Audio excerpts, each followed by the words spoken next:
जब ये लड़की छोटी थी उसे अचानक एहसास हुआ कि उसे अपनी बहन के बॉयफ्रेंड के लिए भावनाएं विकसित हो गई हैं, क्योंकि वह हमेशा उसके सिर पर थपथपाता और उसे बांस बजाना सिखाता। वह उसकी आंख के पास के तिल को आंख का तारा भी कहता था। लेकिन वह और उसकी बहन गहरे प्यार में थे और उनका एक साझा संगीत सपना था। मैरी जैक के लिए अपनी भावनाओं को व्यक्त नहीं कर सकी। उसने आशा की कि एक दिन वह उसे बता पाएगी। कुछ दिनों बाद मैरी के माता पिता अचानक गुजर गए। उसके पास परिवार में केवल उसकी बहन ही बची थी। मैरी की देखभाल करने के लिए उसकी बहन ने जैक के साथ बड़े शहर में प्रदर्शन करने का अवसर छोड़ दिया। 13 साल बीत गए और मैरी की बहन का जीवन पूरी तरह से उसके इर्द गिर्द घूमता रहा। उसे अब प्यार के लिए समय नहीं था। मैरी ने इसके लिए खुद को दोषी ठहराया, क्योंकि उसकी बहन को उसकी देखभाल करनी पड़ी, जिसका मतलब था कि उसकी बहन की अपनी कोई जिंदगी नहीं थी। मैरी को अपराध बोध हुआ और उसने बेस का अभ्यास जुनूनी रूप से करना शुरू कर दिया। उसे उम्मीद थी कि एक दिन वह स्वतंत्र हो सकेगी और अपनी बहन पर बोझ नहीं बनेगी। हमेशा की तरह मैरी मंदिर में बेस का अभ्यास कर रही थी, लेकिन फिर उसने एक आवाज सुनी। मैरी ने तुरंत उस आदमी को पहचान लिया। वह जैक था।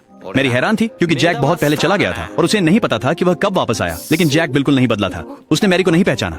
मैरी अब केवल घर भागकर अपनी बहन को बताना चाहती थी कि जैक वापस आ गया है। जैक तुरंत उसके पीछे दौड़ा। मैरी बस जल्दी से घर पहुंचना चाहती थी। सच्चाई ये थी कि जैक कभी मंदिर छोड़ नहीं पाया था, लेकिन मैरी को यह नहीं पता था। मैरी अपनी बहन के पास दौड़कर गई और उसके सामने खड़ी हो गई, लेकिन उसे नहीं पता था कि यह कैसे कहे, क्योंकि वह और उसकी बहन दोनों जैक को पसंद करते थे। उसे यह भी यकीन नहीं था कि उसने उसे सही से देखा था। उसने अपना सवाल बदल दिया और अपनी बहन से जैक की हाल की स्थिति के बारे में पूछा, क्योंकि उसने बांस का अभ्यास करते समय उसे याद किया था। उसकी बहन ने जवाब दिया कि उसे नहीं पता कि जैक अभी जीवित है या नहीं। वह और जैक बहुत समय पहले संपर्क खो चुके थे। मैरी ने मंदिर में जो हुआ था उसे न लाने का फैसला किया, लेकिन मैरी ने यह उम्मीद नहीं की थी कि 13 साल बाद जैक अचानक फिर से प्रकट होगा। उस दिन शहर में एक संगीत महोत्सव हो रहा था और उसकी बहन स्टाफ के रूप में काम कर रही थी। वह आमंत्रित बैंड के सदस्यों का स्वागत करने स्टेशन गई। जब स्टार आया तो उसकी बहन अचानक चौंक गई। वह एक जगह पर लगातार देखती रही। मैरी ने देखा और फिर महसूस किया कि बैंड में गिटारिस्ट जैक था, लेकिन अब उसके चेहरे पर कोई भाव नहीं था और वह पूरी तरह से उस व्यक्ति से अलग लग रहा था जो वह पहले था। ऐसा लग रहा था जैसे उसकी आत्मा ही नहीं बची हो।